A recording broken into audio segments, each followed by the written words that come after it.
ഏജൻസികൾ നിങ്ങളോട് നേരിട്ട് പറയാൻ മടിക്കുന്ന ഒരു കൈപ്പേര് സത്യം ഞാൻ പറഞ്ഞു തരാം. പക്ഷെ സത്യം എന്താണെന്ന് അറിയുന്നതിന് മുമ്പ് just hit that follow button because I share honest marketing truth that will save your business a lot of money and will help your business to grow.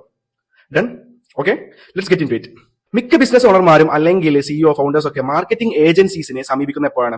When you desperate for growth, sales നടക്കുന്നില്ല, അല്ല എന്നുണ്ടെങ്കിൽ നമ്മുടെ ബ്രാൻഡിനെ കുറിച്ച് ആരും അറിയുന്നില്ല, നമ്മുടെ ബ്രാൻഡ്സിൽ leads വരുന്നില്ല, ശ്രദ്ധിക്കുന്നില്ല. So that time you will decide to hire experts. നിങ്ങൾ വിചാരിക്കുന്നത് ഇനി എല്ലാ കാര്യങ്ങളും അവർ നോക്കിക്കൊള്ളുന്നതാണ്. But then annoyingly you start doing the one thing that will kills your brand and your results. Start micro managing. Agency ചെയ്യുന്ന എല്ലാ പോസ്റ്റിലും നിങ്ങൾ ഇടപെടും. ഓരോ വരിയും ഓരോ കളറും ഓരോ ഡിസൈനും നിങ്ങൾ അപ്രൂവ് ചെയ്യണം എന്നുള്ള വാശി നിങ്ങൾ പിടിക്കും. അപ്പോ ഇങ്ങനെ അവർ കൊണ്ടുവരുന്ന സ്ട്രാറ്റജികളൊക്കെ നിങ്ങൾക്ക് ഇഷ്ടപ്പെടുന്നില്ല, നിങ്ങളെ പേഴ്സണലി ഇഷ്ടപ്പെടാത്ത കാരണം you reject idea simply because you don't personally like them. എന്നിട്ട് മാസാവസാനം നിങ്ങൾ ചോദിക്കും അവരോട്, why we are not getting results. ഇവിടെയാണ് ആ കൈപ്പേര് സത്യം. If you hire an agency and still want full control, you are wasting your മണി.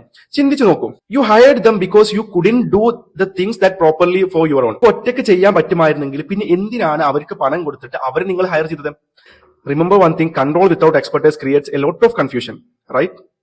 നിങ്ങൾക്ക് കാര്യങ്ങൾ 100% നിങ്ങളുടെ ഇഷ്ടത്തിന് തന്നെ നടക്കണമെന്നുണ്ടെങ്കിൽ don't hire an agency, hire an in house team. അവർ നിങ്ങൾക്ക് ഓഫീസിൽ ഇരുത്തിയിട്ട് ദിവസവും ട്രെയിൻ ചെയ്യാം.